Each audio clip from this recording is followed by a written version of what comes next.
Apa yang menjadi pembelajaran bagi kita sekalian dari cerita Yesus yang digoda ini?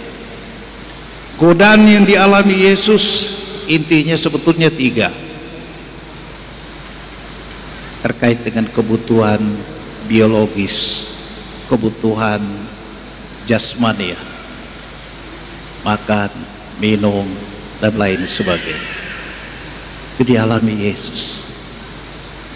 Setelah dia berpuasa pasti dia lapar, dan dalam situasi itu dia digoda, menjadikan batu-batu itu roti sebagai bukti bahwa dia adalah anak Allah yang hebat, yang bisa membuat apa saja yang tidak mungkin bagi manusia. Godaan yang kedua adalah yang terkait dengan kebutuhan psikologis,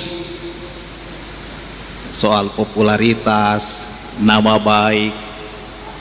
Banyak orang ingin dikenal, bahkan mau menjadi viral. Kalau kita nonton di medsos, banyak tingkah laku orang yang aneh-aneh biar viral. Nah, Yesus juga digoda dengan itu. Turunkanlah, jatuhkanlah dirimu dari bait Allah, Yerusalem yang tinggi. Yerusalem adalah ibu kota, pusat kehidupan agama, pusat kehidupan politik.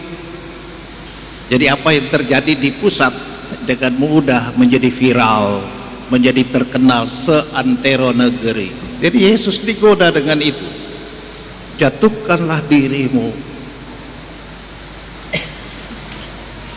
Kalau kau benar-benar anak Allah.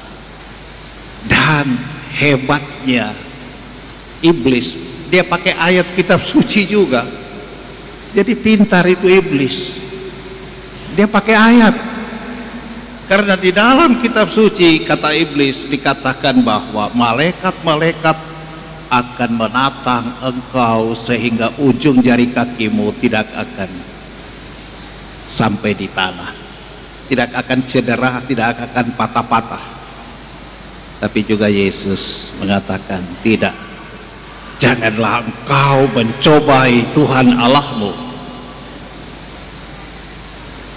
Yesus lolos ujian. Yang pertama tadi ujian secara biologis, yang kedua secara psikologis, yang ketiga ini ujian aktualisasi diri. Kalau kita bicara dalam kerangka 5 kebutuhan dasar manusia menurut psikolog yang terkenal Amerika, namanya Abraham Maslow, dia katakan kebutuhan yang paling terakhir bukan lagi soal makan minum, bukan lagi soal kehormatan, bukan lagi soal popularitas, tapi kuasa, aktualisasi diri. Banyak orang berebut kuasa, banyak orang mau sebagai, banyak orang ingin memerintah, punya power. Yesus digoda dengan itu. Kata iblis, apabila engkau tunduk kepadaku, maka semua kerajaan ini akan kuberikan kepadamu. Tapi Yesus bukan hanya sekedar menolak, tapi dia marah. Enyalah kau iblis. Yang pertama dan kedua, Yesus masih bicara baik-baik. Jangan kau cobai Tuhan dan Allahmu. Ingatlah, manusia bukan hanya hidup dari makanan, tapi juga dari sabda. Masih kalem Yesus. Tapi semakin berbobot, semakin hebat godaan, semakin keras juga Yesus melawan. Enyalah kau iblis. Saudara dan saudari, sikap Yesus yang tegas menolak tanpa kompromi, no discuss, tidak ada diskusi dengan setan.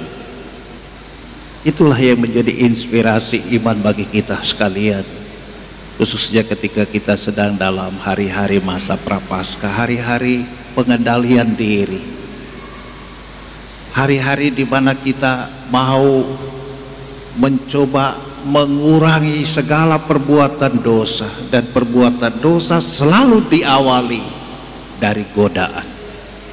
Mari kita bersikap seperti Yesus yang tegas menolak Dan karena ketegasan itulah Yesus menjadi berbeda dari kita manusia. Tadi sudah dikatakan Yesus adalah juga manusia 100%, di samping dia Allah 100%. Dan sebagai manusia 100% dalam segalanya sama dengan kita, kecuali dalam hal dosa. Ia tidak berdosa. Karena apa dia tidak berdosa?